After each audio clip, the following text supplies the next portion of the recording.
জায়দারে, না না তোরে কিছু বলবো না, আমার ভাই হুসাইন কই? হুসাইনকে ডেকে ডেকে আমার পাশে আনো। হুসাইন খবর পাইয়া দৌড়াই আইসা দেখে বড় ভাইয়ের সমস্ত চেহারা সবুজ হয়ে গেছে। একটা চিৎকার মারছে, মা মা গো, তোমার দোয়া বুঝি আজকে কবুল হয়ে যায়।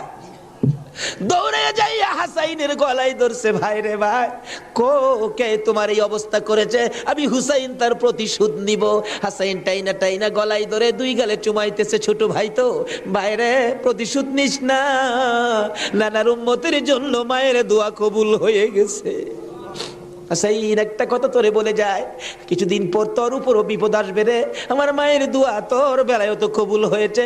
হাসাইন যেদিন বিপদে আসবে রে, কেউ তো তোর পাশে আসবে না রে হুসাইন। এদিন আমি তো ভাই কাছে থাকতাম, আমিও তো দুনিয়ায় থাকতেছি না। হুসাইন রে, বেশি বিপদে পড়ে যখন কলিজার মধ্যে অশান্তি লাগবে, দুনিয়ার কাউরে ডাকিস না, না না না না কইয়া ডাকিস, কলিজায় শান্তি পাব। হাসাইন দুনিয়ার থেকে বিদায়। জি চক্রান্ত করে হুসাইনকে কিভাবে মারা যায়, হাসাইনকে মদিনায় ফালাইয়া, হুসাইনকে তো মদিনায় মারা যাবে না, চক্রান্ত করে ইবনে জিয়াদকে ডাক দিলেন। কুফা নগরীর গভর্নর, তুমি একটা কাজ করো, আমি ডাকলে তো আসবে না, কুফা নগরীর মানুষ দিয়া তুমি ডাইকা নিয়ে আসো হুসাইনকে কুফায়। কুফায় আনার পর হুসাইনকে আমরা শেষ করে দিব, আর আমাদের পথের কাটা থাকবে না। ইবনে জিয়াদ বলেন, কথা তো রাইট, চিঠি পাঠাও। চিঠি পাঠাইতে পাঠাইতে 40,000 চিঠি মদিনায় পাঠাইছে। হুসাইন চিঠি দেখে মুরব্বীদের কি বলতেছেন, চিঠি আসছে কুফায় যাইতে, যাবো কিনা বলেন। মুরব্বীরা চিঠি দেখে বলেন, হুসাইন রে, কুফার চিঠির রং ভালো দেখা যায়, কুফার তরবারির ব্যবহার ভালো হবে না।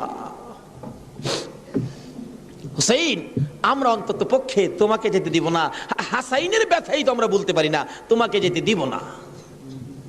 40,000 চিঠি, বলুন কয় হাজার চিঠি? মুরব্বীরা বলে, এত চিঠি আছে, দাঁড়াও দেখি একটু পরামর্শ করে। একটা মিটিং করলেন, হুসাইনের পক্ষ থেকে কুফায় তোমরা কে যাইবা? আমাদের নিজেদের লোক যায়, হুসাইন পক্ষ থেকে একটা লোক কুফায় যায়, নিজেদের লোকের কোনো খবর যদি পায় তাহলে আমরা হুসাইনকে যেতে দিব, ও তাদের কথায় হুসাইনকে দেব না, আমরা নিজেরা পরিবেশ বুঝবো। কে যাইবা? একজন লোক দাঁড়াইলেন, ইতিহাস বলেন, যার নাম হলো মুসলিম বিন আকিল। মুসলিম বিন আকিল দাঁড়ায় বললেন, আমি যাব হুসাইনের পক্ষ থেকে। তার 2টা বাচ্চা ছিল, মোহাম্মদ ইব্রাহিম, সোনার পুতুলের মতো 2টা বাচ্চা, ছোট ছোট। বলে, আব্বা আপনি যদি চলে যান তাহলে আমরা তো মা নাই, আমরা কার কাছে থাকবো? তাদের মা মারা গেছে, কই থাকবো আমরা? তাইলে তোমরাও চলো। 3 জনের কাফেলা করে কুফা নগরীতে গিয়ে পৌঁছলেন হুসাইনের পক্ষ থেকে। হুসাইনের পক্ষের লোক পায়া কমপক্ষে 30,000 লোক হুসাইনের নামের উপর মুরিদ হইলেন, বাইয়াত গ্রহণ করলেন।